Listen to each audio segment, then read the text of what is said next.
honestly, with Jimbo Fisher thinking about leaving. So, what's your take on that?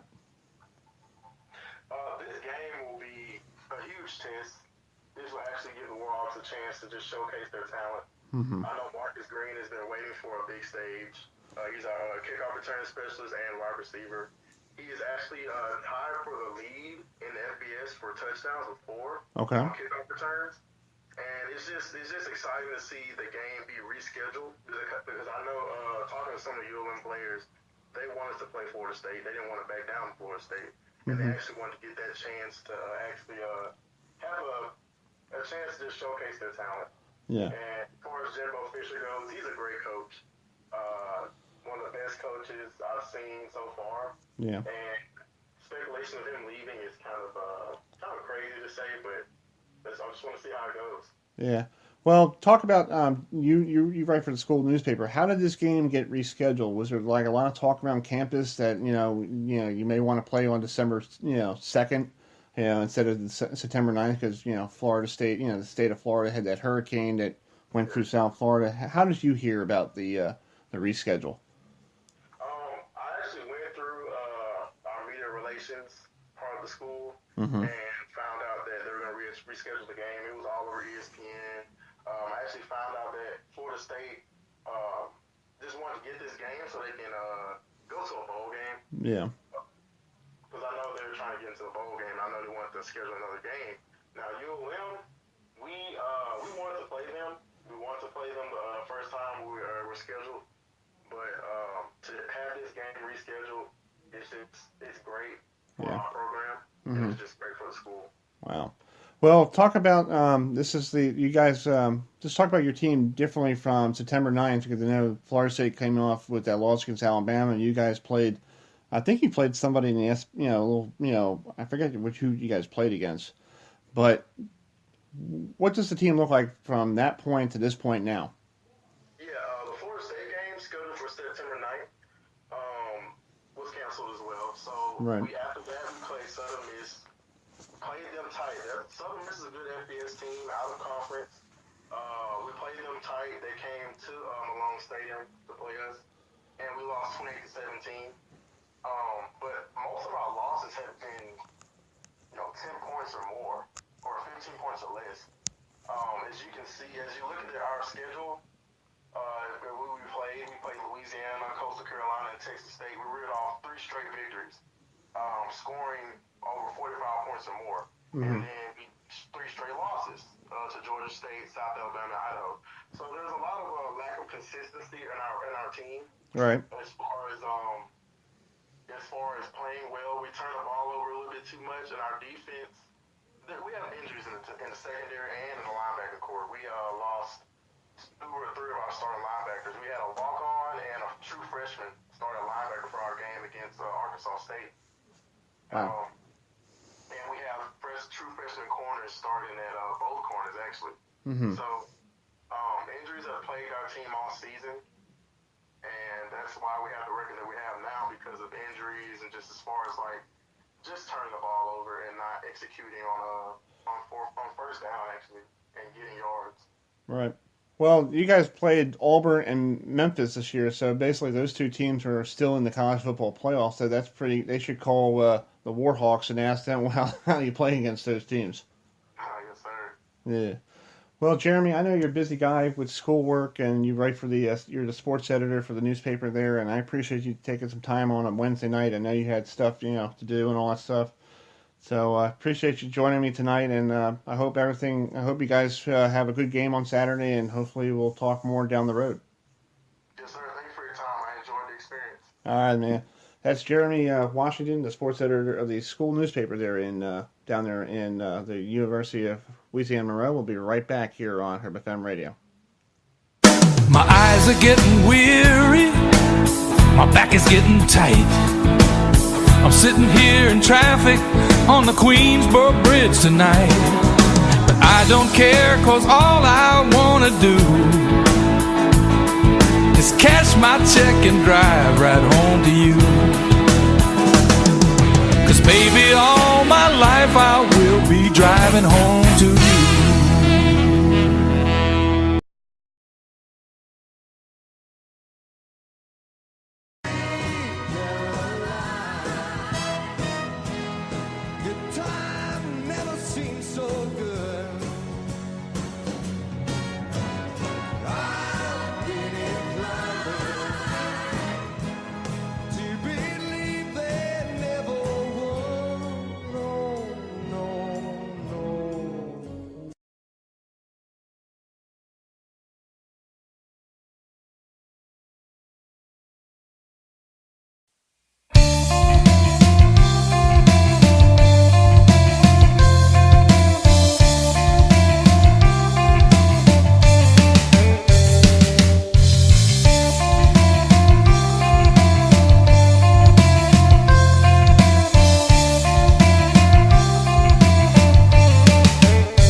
pull the trigger, it's so much better.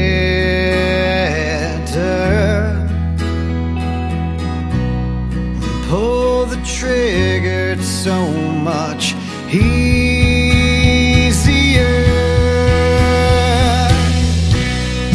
Pull the trigger, it's so much faster. But there's got to be more to life than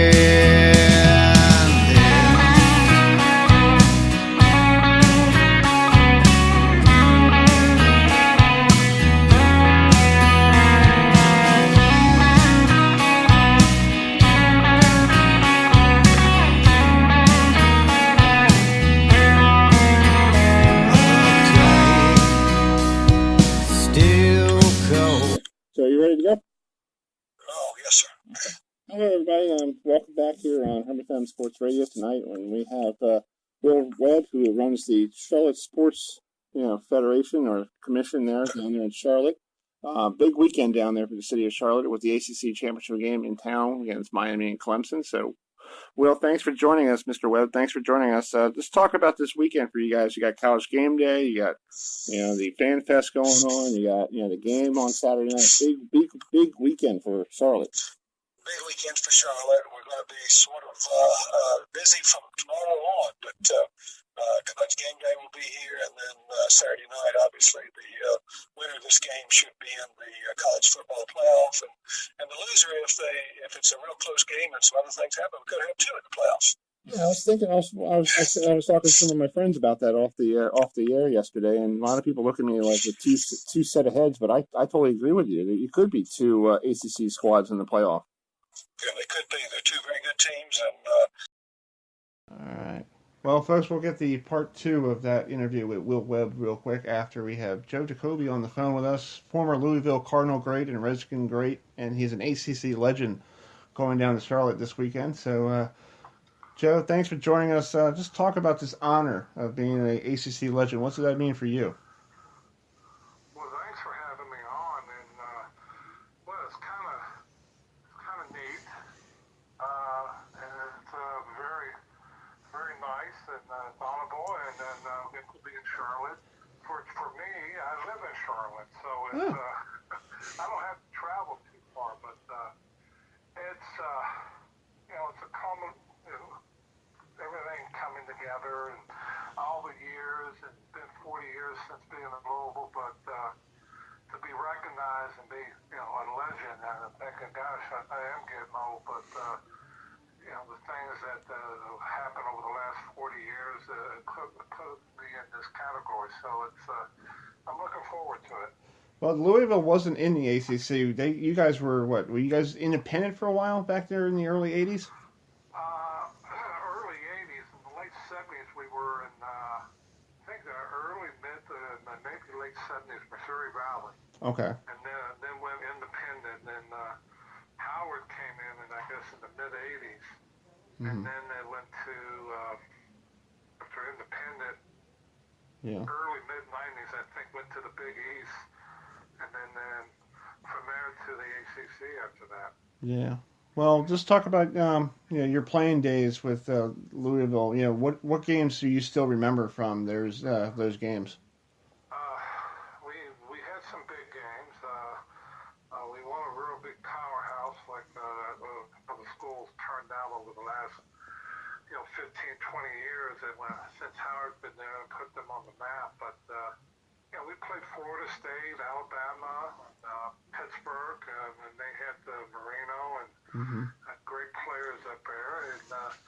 And we played Cincinnati. A big game came when Maryland was good, when Jerry Claiborne was coach, and there was a big game there at the fairgrounds. And we went back and forth. They eventually won, but they were ranked in I think in the top 10, top 20, something. I can't remember exactly the number, but we did play some big schools. Did we fare very well against them? No, but we got the experience and got to enjoy those moments and stuff. Yeah. Well, you were an offensive lineman, offensive tackle, so those being drafted by the Redskins in 1981. That's pretty good for setting up a Louisville program. Well, yeah. Unfortunately, I didn't make it to the draft. I was a Okay. free agent. Yeah, that's right. You're out of college. undrafted. Yeah, you're undrafted. Sorry about that. Yeah, I was a draft. No, that's all right. And I got my opportunity and made the most of it, and things went very well for me in my career with the Redskins, and the success we had with Joe Gibbs as the head coach for 12 of my 13 years, and the 4 Super Bowls we got to play in and win in 3 of them. So for a kid that didn't have much of a chance and then wasn't given much of a chance, and ended up doing pretty good in the NFL. Yeah. Well, being an ACC legend, that's probably a pretty cool honor. With all the people in that class this year, you have Bernie Blades, who played for Detroit. He's from the Miami side, and then you have Matt Hasselbeck for Boston College, and then you have Tom Coughlin, for Syracuse. That's pretty good. Yeah, I saw some of the list, and there's some of the pretty big names, so it should be a very fun evening. I'm looking forward to it, and get to talk and catch up with some of these guys that played, and hear their stories and things that are going on in their life and stuff, but and see how the evening turns out. Yeah. Well, what are you doing these days to keep yourself busy? Well, I'm doing a multitude of things. I'm involved in the insurance business as far as helping, doing work with automobile dealerships as far as in the front end of the business, which is sales and F&I. We also do health benefits and the commercial and business insurance. So that's what I do with my occupation right now. I'm still involved with football. I'm a volunteer coach of a local high school here in the Charlotte area called Charlotte Christian. Oh, cool. Nice. Yeah. That's awesome. We have fun and enjoy that, and working with the kids and seeing how they develop, and hopefully helping them go on to the level I got to play in college, and maybe sometime in the future that some of these guys may see it. Yeah. Well, just talk about this game against Miami and Clemson. What do you think about these two matchups, on Saturday? Well, it should be very interesting. I mean, Clemson has been playing very well. When I saw them early in the year, I thought they were better than they were the year before. I thought their defense was a lot better. And then, they had a little hiccup along the way with Syracuse, and they rebounded nicely. Miami is the one. I mean, they're a flow team that plays off these turnovers and that chain that they grab after creating a turnover. So it's created something for them that the whole team has rallied behind. And should be a very interesting game, and see how well Miami attacks Clemson's on their defense, and see how they can spread them out and make some big plays. Yeah. Well, one last question. I know we were talking about college. Tomorrow, Redskins Cowboys on Thursday Night Football. Just talk about that rivalry that you were part of. Well, I mean, probably if it's not the biggest, it's one of the biggest in the NFL with that rivalry and then the Redskins Cowboys. So it's a very pivotal game in the season right now. Both teams are 5-6, and they're trying to get into that playoff hunt or stay in that playoff hunt. And basically, the loser of that is probably out of the playoff chase. Wow. So it's going to be a very exciting game. Dallas has taken something in the last 3 weeks because of losing their running back, Elliott. That has, I think, hurt them more than they anticipated. And it seems like the Redskins have been playing well, but they still make some gaps here and there to lose these close games. The Saints gave up a 15-point lead with the last 4 minutes of the game and ended up losing it in overtime. But they have played well. Now let's see how they can get on a roll here and win this thing out. Yeah. Well, Joe, thank you so much for joining me tonight. I hope to see you Friday at the Legends Dinner, and it'll be nice to talk to you face to face.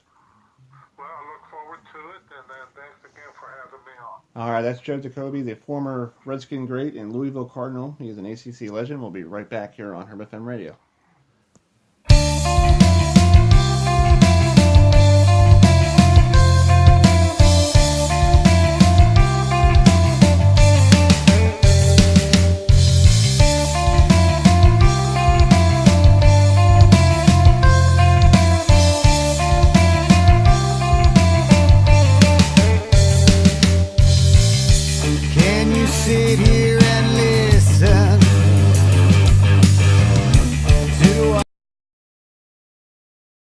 Sports Radio. Please proceed.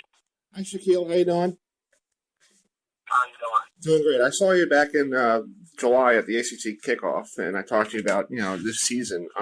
You guys beat Notre Dame and doing well until last week. What do you guys have to do to make that thing keep going against Clemson? Because Clemson has a very good offense. You really just have to keep up good standard. We've been working the standard that was set before all the alumni and just the tradition here. When we focus on keeping up to that standard, there's no way that we can, not prepare the way that we should or not watch the film that we should. Because, when you're trying to compete at that level, when you're trying to compete as those competing before you, everything always falls into place.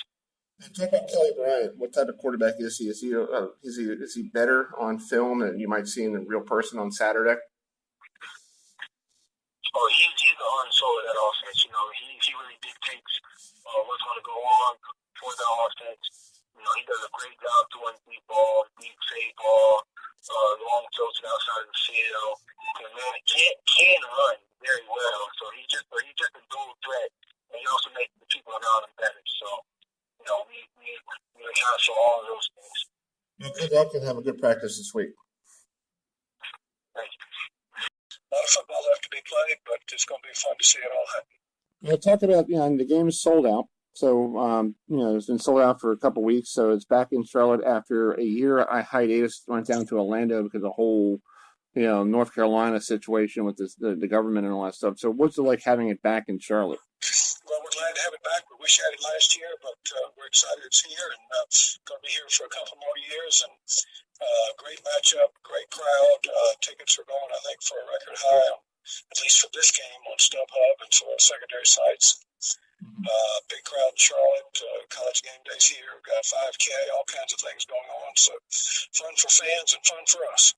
I know I'm not going to run in the 5K because I lost 55 pounds, but I'm not that fast because I tried to play football last weekend with people, so I need to get in shape. But just talk about that whole 5K. You guys have been doing that for a very long time, since the games have been there. Well, we've done it several years. This year it's going to be at 8 o'clock. It's downtown, right near the stadium, near the team hotels, near the official hotel. The last part of it will run through the Fan Fest area. So we're excited about everything going on. We've got, I think, over 1,000 participants at this point. It's going to be a fun day. Well, talk about this game, Clemson and Miami. They said that Clemson is probably going to be a lot more Clemson fans than Hurricane fans. Is that going to be the case? Well, that should be the case. Clemson qualified a week before Miami did. Clemson's been here the last few years, and their fans were all buying. But University of Miami bought the last 2,500 or so tickets left in the stadium early last week. And Miami fans we know are coming. They're excited about the return of the U to the top of college football, and I think they'll be here. I don't know what the breakdown will be, but I think Miami will be well represented given the circumstances. And on Friday night, we have the ACC Legends Dinner that I'm going to be attending, for that. And just talk about that as something brand new. It's only been around for 4 or 5 years they've been doing it? Well, we've done it every year it's been here, but the ACC Night of Legends, it's not just the legends. There'll be a legend from every school, but it's the coach of the year, the player of the year, offensive player of the year, rookie of the year, defensive player of the year, the Brian Piccolo Award for a player that came back from an injury. It's a great event. It's at the Charlotte Convention Center, right next to the official hotel, and I think it's a phenomenal event. The ACC puts it on. We host it, and we're glad to be able to be a part of that. Yeah, I think it's pretty cool because it has all the mascots show up and all the coaches. Some of the coaches show up. They're coaches of the year, or they all start mingling with everybody, and the bands are there. So it's pretty cool. Right, it's a great event. Yeah. So talk about the other bowl game you do at the end of the month. The one there at Bank of America Stadium. Last year you had Virginia Tech versus Arkansas, and that was a classic game. Virginia Tech coming back, beating Arkansas in the second half. So what is the steps for you guys to pick those teams? How did that all come about? Well, the Belk Bowl is a Tier 1 SEC and Tier 1 ACC game, so we're excited about the matchups.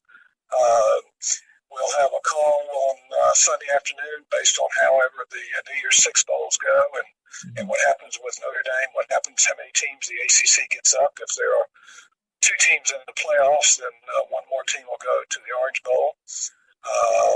So we have to see who all's on the table and what we do, but there are all kinds of forecasts of who will be here, and we're excited about the opportunities. So what schools do you guys try to pick people from the Charlotte, like teams are in the Charlotte area? So it'd be like, like Duke and Virginia Tech, Wake Forest, and then, North Carolina State, North Carolina's not in it this year because they, had a North Carolina's not in this year. What you want is a team that's excited to be here. Okay. Sometimes that's an 11-1 team. Sometimes it's a 7-5 team. You just never know. But you look at records and how excited they are and how recently they've been here. You don't want teams that were here last year or the year before necessarily. But you look at a variety of options, and crowd travel is one of them. Last year we were excited to have Arkansas, which isn't anywhere near us. Mm-hmm. But Arkansas actually helped with ratings, and it's a different geographic area, so you're combining ratings and attendance. Yeah, I know Notre Dame probably will not be. Hopefully, they're still in the mix, whatever. But that's one of those schools that you never had there before, and they could bring people from the Midwest to the beautiful Charlotte. Well, Notre Dame also attracts a big local crowd wherever you have. We do have them playing here in a kickoff game, the Belt kickoff game in 2020. Mm-hmm. So we're excited about whatever options. But Notre Dame, I think last night CFP ratings was ranked 15th. Yeah. They've got to move up a little bit in order to be in the New Year's Six. It'll be interesting to see how it all goes. Yeah.